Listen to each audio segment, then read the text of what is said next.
No dia 7 de outubro assistimos a um reacender do conflito israelo-palestiniano. A situação neste momento em que estamos a gravar este podcast é de alta tensão na faixa de Gaza. O número de mortes sobe de dia para dia e a situação humanitária é cada vez mais preocupante. Temos connosco hoje uma convidada que conhece bem a região, a Marisa Matias, que todas nós conhecemos e por isso me dispenso de apresentar, ao contrário do que acontece habitualmente com os outros convidados, que é membro da Comissão de Assuntos Externos do Parlamento Europeu, foi presidente da Delegação para as Relações com os Países do Mashrek, a qual eu agora presido, e é também membro dessa delegação e um membro ativo, e é, para lá disso, também membro da Delegação para as Relações com a Palestina. Marisa, este reacender do conflito é algo que nos preocupa a todos. A reação da União Europeia foi um tanto titubeante no início, houve uma certa cacofonia. Como é que tu vês o posicionamento da União Europeia face a este reacender do conflito e a situação humanitária que se está a viver neste momento? Bem, eu quero começar por agradecer-te pelo convite para ter esta conversa, é um tema que me interessa muito. Eu é que agradeço a tua participação. Acho que devemos falar muito dele, porque nunca está demais, o que é dito é demais, às vezes há muitas repetições, mas não necessariamente o falar demais não acontece neste caso. Em relação à União Europeia, e vou dizer isto sem nenhumas papas na língua, em relação à União Europeia eu creio que houve posições muito diferentes, muito desarticuladas, e na maior parte das posições que foram tomadas no início, a reação a quente de um dos comissários a dizer que ia suspender o financiamento à Palestina, a própria reação da Presidente da Comissão, que procura ir encontrando um caminho ao longo deste tempo, mas que, do meu ponto de vista, continua a ter uma posição que não ajuda nada a um caminho para a paz, mas é mais de uma lógica muito de incendiar ainda mais, uma situação que já está muito agravada, e creio que a única posição razoável que tem existido, do quadro das lideranças europeias, obviamente, tem sido do alto representante José Borrell. E que era ele que, na realidade, deveria ter assumido digamos assim, a liderança da tomada de posição da União Europeia, sendo o chefe do Serviço Europeu de Ação Externa. Não foi assim, toda a gente se atropelou e agora parece que o que ele diz é muito dissonante, mas na verdade eu creio que é o único que está em linha com aquilo que está inscrito no direito internacional e que devíamos defender no quadro da União Europeia. Nós no Parlamento também votámos uma resolução. Eu devo dizer que acho que a resolução é péssima, é muito enviesada, tem partes positivas, desde logo a condenação do atentado terrorista do Hamas, como é evidente, tem alguma referência ao reforço da ajuda humanitária, mas é uma resolução muito, muito enviesada. Foi a resolução possível nas negociações, porque aqui as posições estão muito extremadas. Estão muito extremadas e, sobretudo, estão muito alinhadas, infelizmente, com a posição da Presidente da Comissão Europeia. E eu acho que isso não é nada bom. E como se tem visto, não é bom. Ou seja, não está em causa a condenação do atentado do Hamas, do atentado terrorista, nada disso está em causa, mas... Até porque todos condenamos, exato, não há aqui quem não condene.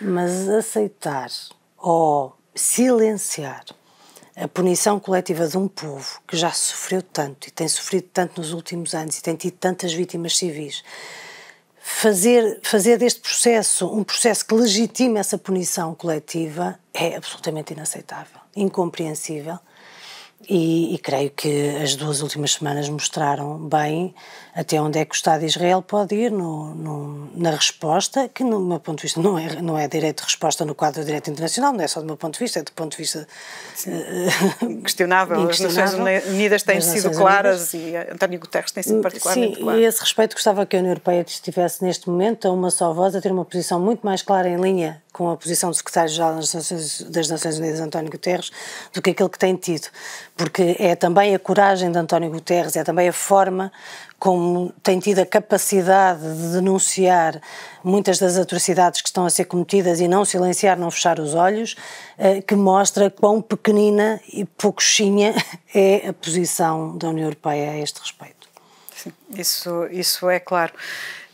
Como é que vês a possibilidade de uma saída para este conflito? Neste momento as portas estão todas absolutamente fechadas e a expectativa de uma solução a breve trecho é muito baixa.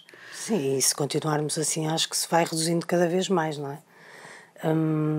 Vai-se reduzindo e, sobretudo, acho que o muito preocupante neste momento é que há 2.200.000 pessoas ou mais que estão encurraladas e não têm para onde sair. Já há vários milhares de mortos, metade crianças. Na esmagadora maioria das crianças que morreram, estamos a falar de crianças com idades inferiores a 2 anos, portanto estamos a falar de crianças muito pequenas, que não tinham mesmo como poder fugir para lado nenhum, e sem acesso à alimentação digna desse nome, medicamentos, água. Os registros de anteontem mostravam que quem tinha acesso à água, e que não é já toda a população, de forma continuada, estava a ter acesso a 1,5 litro de água por dia para todas as necessidades, não apenas para beber, mas também para a alimentação, para se lavar, para tudo, 1,5 litro de água. E esta abertura da passagem de Rafah a conta-gotas para a ajuda humanitária absolutamente limitada, ou seja, numa situação de ocupação, que eu ia para dizer normal, mas não se pode dizer normal, porque a ocupação não é normal. Nunca é normal, mas o Estado ocupante tem responsabilidades. Sim, não é? Mas numa situação de ocupação, entram diariamente 100 caminhões. E primeiro deixaram entrar 20 quando as pessoas estavam há 12 dias sem ter acesso a rigorosamente nada que viesse de fora. Depois deixam entrar mais alguns, depois deixam entrar 34. Isto é ridículo. Eu lembro-me de uma expressão que eu ouvi do Jeremy Corbyn, que eu acho que é na MUS. Nós que vivemos em cidades, seja Porto, Lisboa, Coimbra, seja Londres ou como ele vive, nos nossos bairros, quando temos supermercados grandes, sabemos que por dia, para abastecer aquele supermercado, vão mais caminhões com carregamento que aqueles que já entraram até agora, ao fim de mais de 2 semanas sem acesso a nada, quando numa situação diária antes de 7 de outubro entravam 100 caminhões. Portanto, é mesmo deixar aquelas pessoas numa situação de impossibilidade de sobrevivência, se calhar, mesmo acho que estamos a assistir a um genocídio lento de uma população, e isto é inaceitável. No contexto regional, sabemos que Israel não tem boas relações com os vizinhos, com nenhum deles, não é apenas com a Palestina é um caso extremo, é um caso de ocupação e de negação dos direitos mais básicos a um povo, mas com a Jordânia temos a ocupação dos Montes Golã também. Com o Líbano temos, como conheces muito bem, assim, uma tensão, uma alta tensão permanente. E ali, se não fosse a Unifil, não é, as forças de segurança das Nações Unidas ali na margem, na fronteira sul, na linha azul, não havia paz naquele território. Mesmo as relações com o Egito são muito complicadas e tensas. E depois também nesta sequência de terem bombardeado os aeroportos da Síria para não permitir abastecimento, terem também atacado o sul do Líbano, etc. Obviamente estamos numa situação cada vez mais... E a própria fronteira de Rafah está constantemente a ser bombardeada. O Egito pede que parem com o bombardeamento para que os caminhões com ajuda possam passar. Exatamente. Tenho ouvido muito uma leitura que é dizer, mas se isto é assim, porque é que esses países que estão à volta, que são países, digamos assim, com afinidades maiores com a Palestina, principalmente o caso da Jordânia, como sabemos, tem uma percentagem de população palestiniana enorme, há muitas também no Líbano, mas na Jordânia é mais significativo. A própria rainha da Jordânia, não é? Mas dizem porque é que estes países, que são, digamos, países irmãos, não estão a receber aquelas pessoas. Primeiro, aquelas pessoas não têm como sair, isso é preciso dizer. Mas em segundo, é dizer, eles não o podem fazer, porque no dia que aceitarem receber aquelas pessoas, aceitam que Gaza deixe de existir, que a Palestina deixe de existir. Acabou o projeto de 2 Estados. O projeto de 2 Estados não vai existir mais. É dizer àquelas pessoas... Era uma capitulação absoluta. Exatamente, é dizer àquelas pessoas... vocês não têm direito a esse pedaço de terra, por muito destruído que esteja, porque a situação cotidiana das pessoas que vivem em Gaza, eu já estive em Gaza 2 vezes, já tentei ir mais, mas das vezes que tentei ir por Israel nunca me deixaram entrar. Sim, portanto, tem havido também uma certa dificuldade em missões que são missões diplomáticas, de representação diplomática do Parlamento Europeu. Eu a primeira vez que entrei foi a seguir, depois da eleição do Hamas, em 2007, que houve o cerco total à faixa de Gaza e que se consolidou, houve, portanto, esse cerco esteve literalmente fechado a qualquer entrada do exterior durante 2 anos e tal. E eu entrei no primeiro grupo que era uma delegação de tantos países, tinha até deputados da Austrália, tinha deputados do Reino Unido, tinha deputados, sei lá, até dos Estados Unidos, tinha deputados de vários países e alguns também da União Europeia. E eu fiquei muito impressionada, negativamente, obviamente, mas muito impressionada, porque uma pessoa tem a noção do que é a ocupação, tem a noção das condições que as pessoas têm, que as pessoas estão, mas a realidade é muitos furos acima de qualquer imagem que se possa criar. E é muito desesperante, muitas crianças órfãs, muitas crianças, muitos jovens amputados e sem terem a capacidade de brincar, porque depois também não têm as próteses, não têm as muletas, bem, os terrenos todos contaminados, o não ter acesso ao mar, o não ter acesso a poder ter agricultura decente, a pouca agricultura que tinham na altura, eu recordo-me, era a produção de morangos, e como tinham que fazer passar por Israel, obviamente, os morangos para sair para a exportação, raras às vezes saiu algum porque deixavam apodrecer os morangos todos na alfândega e, portanto, é uma humilhação permanente cotidiana. Confundir aquelas pessoas e aquelas vidas com o Hamas é inaceitável. Que acabam também por ser vítimas de alguma forma do Hamas. É óbvio que o Hamas foi eleito. Sim, mas não voltou a haver eleições. Mas não voltou a haver eleições. E já houve várias tentativas. E fez da própria população sua refém, não é? Na realidade, aquela população tem ali 2 poderes, que, por um lado do Hamas, por outro lado do Estado de Israel, que de facto bloqueia aquelas pessoas. E é uma situação que não ocorre só na Palestina, também a Cisjordânia tem estado sob forte tensão. Sim, e até mesmo porque quando se diz que esta agressividade toda de Israel tem a ver com a necessidade de resposta e de eliminar o Hamas, então o Hamas não existe desde sempre e a ocupação existe há muitos anos. Sim. O Hamas é muito mais recente e antes disso já havia ocupação. E a ocupação tornou-se particularmente mais violenta nos últimos anos. Mas, se a razão desta violência é o Hamas, porque é que na Cisjordânia, onde não existe nem nunca existiu o Hamas, que são forças políticas antagónicas e opostas, e que aliás foi a criação do Hamas na faixa de Gaza que impediu uma solução mais consolidada politicamente. E que foi muito alimentado também por Israel para combater a Fatah. Exatamente, para combater a ideia de um partido laico que pudesse unir o país, a Palestina, que estava obviamente em territórios já separados nessa altura. E essas declarações não estamos nós a inventá-las, foram feitas várias vezes, aliás pelo próprio Nobel da Paz Yitzhak Rabin, que na altura demonstrou um grande arrependimento pelo papel de Israel na criação do Hamas e, portanto, outros dirigentes israelitas já o assumiram. E essa criação foi precisamente para impedir que houvesse a capacidade da Fatah ou da própria organização da OLP de ter uma proposta política laica e unificadora da Palestina, porque na Palestina também há populações cristãs, aliás, na região de Belém. E que estão a ser também vítimas. Exatamente, mas como estava a dizer, nos últimos 15 anos, Israel ter assassinado mais de 7 mil civis na Cisjordânia, entre crianças, mulheres, se não há Hamas, qual é a justificação para estas vidas todas perdidas na Cisjordânia? Portanto, há de facto uma dimensão presente, permanente da ocupação, com uma dose de violência extrema, com a retirada de todos os direitos, mesmo os palestinianos que vivem em Israel não têm acesso à maior parte dos direitos, não têm direitos políticos, não têm direitos sociais, não têm direitos civis, enfim. E há uma hierarquia profunda.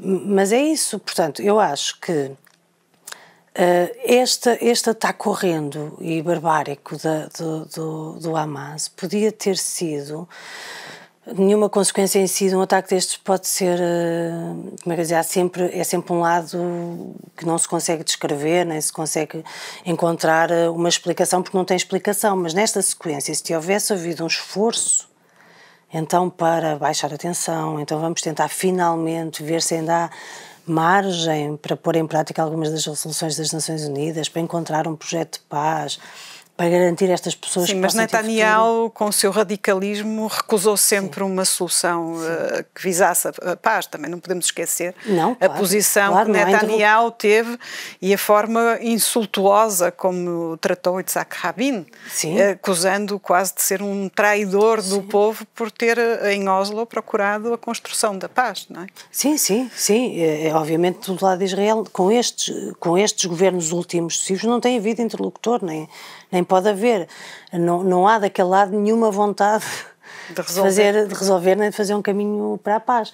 Mas também acho que há alguns sinais, embora depois as lideranças políticas internacionais e também as europeias deixem muito a desejar e não acabam por refletir isso, mas tem havido sinais que em outros momentos não apareceram. Por exemplo, a quantidade de mobilizações que tem havido dos judeus para a paz,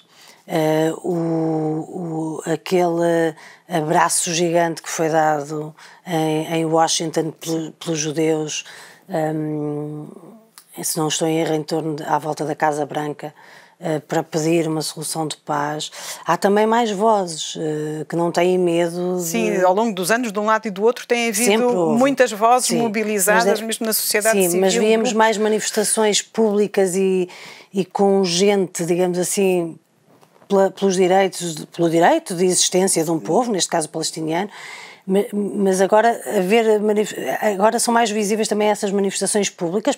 Quer dizer, nós, quando vamos a estas regiões do mundo, estes países, eu todas as vezes que fui a Israel, reuni-me sempre com muita gente israelita, grupos, partidos, ONGs, que obviamente lutam e trabalham por uma solução dos dois Estados e pela paz. Sim, porque essa é, no fundo, a única solução de garantir uma certa estabilidade, a paz de um lado e a segurança de Israel, mas também uma vida decente para a Palestina e para todos os palestinos. E também a segurança para a Palestina e também paz para a Palestina. Não é? Porque tem havido muito passa-se muito esta ideia que isto é a única forma de garantir a segurança de Israel. Pelo contrário, esta política tem-se demonstrado um fracasso profundo. Tem radicalizado mais o outro lado e quando os lados se radicalizam. E depois, se nós pensarmos, estamos a falar de um dos exércitos mais poderosos do mundo, com nível de desenvolvimento tecnológico e de inovação e de espionagem até mais avançado, que consegue chegar a todo lado, que se quiserem tiram o conteúdo dos nossos telefones mesmo à distância. Não perceberam esta ameaça? Não identificaram? Quer dizer, não estou a fazer teoria da conspiração, mas sinceramente não vou fazer, eu acho que não falta mais ruído, já há ruído suficiente. Mas também, se não identificaram e se não perceberam o que estava a ser organizado, isto é uma falha tremenda de segurança por parte do governo Netanyahu. Sim, há até quem aponte o facto de Netanyahu ter mobilizado muito das suas forças para fazer a segurança dos colonatos e que desguarneceu completamente esta frente de acompanhamento da evolução da situação no terreno e de controle também na zona da fronteira. Sim. Há quem aponte muito isso como uma falha clamorosa. Das questões na raiz de todos estes acontecimentos e que foi aproveitado. Sim, é uma falha clamorosa. Não estamos a falar de um Estado que não estivesse capacitado para identificar este tipo de ameaça. É uma falha de segurança clamorosa. E depois é isso, de facto, têm-se multiplicado os colonatos. Em vez de se reduzir, aumentou. Tem aumentado muito os checkpoints, não é? Os pontos de controle de passagem da população palestiniana. E quando nós vamos, seja a Belém, seja a Hebron, seja a Ramallah, seja onde for, percebemos o que é a dificuldade daquele dia-a-dia. Uma criança que vai para a escola e que entra às 8 da manhã, uma criança pequenina tem que sair muitas horas antes de casa, não pode, porque tem que passar tantos checkpoints, tem que ser verificado por tantos postos militares, com vedação, com militares armados com metralhadoras, e é isto, passar não sei quantos postos até poder chegar à escola e depois voltar, isto com toda a gente, e nós também quando lá vamos, sim, temos que passar pelos checkpoints todos, ninguém nos faz uma entrada especial. Isto todos os dias, os colonatos a ocuparem cada vez mais espaço, a retirarem, até muitas vezes constrói-se colonatos, por exemplo, que impedem que uma família que vive uma parte de um lado da rua e outra do lado da rua possam comunicar. Quebra-se essa ligação, quebra-se essa possibilidade de comunicação ao construir cada vez mais barreiras. É uma situação muito desesperante. E mesmo fora da Palestina, estamos a falar de uma população que, tanto na Jordânia como no Líbano, vive com sérias dificuldades. Sim. Sim. Também ela confinada, no fundo. São muitos milhões e tu já tiveste a oportunidade, não é, de visitar muitos campos da última vez juntas, sim, da última na Jordânia, vez em junho, mas na Jordânia, no Líbano. Podemos ver. Sim, eu lembro-me que a primeira vez que fui a um campo de refugiados no Líbano, em 2009, se não me engano, de refugiados palestinianos no norte, em Trípoli, no norte do Líbano, que estava um senhor muito velhinho, mas devia ter uns 90 anos, e que veio conversar connosco. Nós estávamos a fazer a visita, como estamos a fazer, veio conversar connosco e perguntou se éramos da União Europeia, dissemos que sim, e ele disse se nós tínhamos alguma informação de como é que estavam as coisas do lado da Cisjordânia, e nós dissemos, agora em concreto não, mas não mudou muito. Então. E depois ele tirou um porta-chaves do bolso com as chaves de casa e a morada. Sabem se isto ainda é Palestina? Ainda tinha as chaves, com a esperança que um dia pudesse voltar àquela casa, e nós ficámos todos, nem conseguimos ir nada, tipo, essa casa já não existe há tanto tempo. Direito que nunca lhes foi garantido. E agora estamos a assistir a este movimento de populações do norte para o sul da faixa de Gaza, sem que seja garantido àqueles que se deslocam o direito a um retorno, que é reviver tudo o que se passou anteriormente. É uma população consecutivamente sujeita ao mesmo trauma. Sim, é muito complicado. E quando nós estamos a falar porque também o deslocamento forçado é um crime à luz do direito internacional, quando nós estamos a falar de dizer às pessoas para ir de norte para sul, por causa dos bombardeamentos que vai existir no norte, que as pessoas tenham noção que estamos a falar de uma área equivalente ao Conselho de Tomar, onde estão mais de 2.200.000 pessoas. E, portanto, tudo isso é feito com muita dificuldade, não só porque a maior parte das casas está destruída, a maior parte das estradas está destruída, os acessos são péssimos, as pessoas não têm quem as possa fazer deslocar, não é uma situação em que a gente possa recorrer ou pedir a alguém, ou um amigo, ou um taxista, não sei, não é assim. E também não foi um bom sinal que no primeiro dia em que foi pedido que se fizesse esse comboio, digamos assim, para sair do norte para o sul, tivesse havido logo um bombardeamento sobre esse comboio e matar 70 pessoas de uma vez. Os corredores humanitários devem ser logo garantidos imediatamente. Claro. Aquelas pessoas estavam só a cumprir ordens, não é? E eu também já ouvi muitas vezes, por falar dessas ordens e desse cumprimento, já ouvi muitas pessoas a dizerem mas Israel é diferente, o Estado de Israel é diferente porque eles não têm vontade de matar civis, e a prova disso é que avisam antes dos bombardeamentos. Isto é de um cinismo atroz, por duas razões. Primeiro, porque só quem não sabe do que é que está a falar é que acha que aquelas pessoas têm condições de sair dali, e que as escolas podem sair, que os hospitais podem sair. Não podem. E mesmo que quisessem sair todas, não tinham espaço para todas no sul. Não há espaço. Não podem ficar umas em cima das outras. E em segundo lugar, mas isso alguma vez valoriza, digamos assim, o lado ético de um agressor? Estás a chegar da Ucrânia, não é? Imagina, nós acharíamos que Putin era mais civilizado porque ele ia avisar 2 horas ou 3 horas ou um dia antes os ucranianos, olha, agora vamos bombardear aqui, se quiser saia. Não é normal. Não, até porque eu, por exemplo, experimentei a situação de um alerta na Ucrânia, e nesse momento procuramos recolher a um ponto seguro. O que a população palestiniana não tem condições de fazer no momento, porque não há pontos seguros. Muitos procuram escolas, hospitais, que são os pontos que à partida serão os mais seguros, mas ao longo do tempo temos visto escolas e hospitais destruídos, e não é só agora com este reacender do conflito. Fomos vendo ao longo dos anos, muitos deles até projetos financiados com apoio da União Europeia.